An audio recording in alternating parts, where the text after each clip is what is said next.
Take out the dash cam. Check if the SIM card and micro card is inserted correctly. The switch button is on as default. Use the 5V 1.5 adapter to connect the Type-C cable. Connect to the device.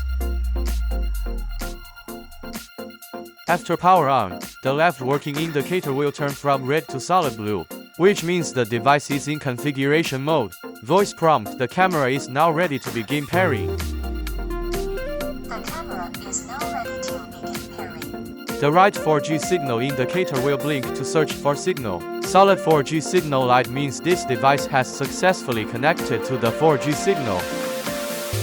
Now the dash cam is ready to be pairing with app.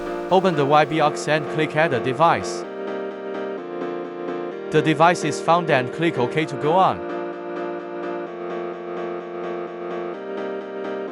Click Finish. Pairing is completed and click OK.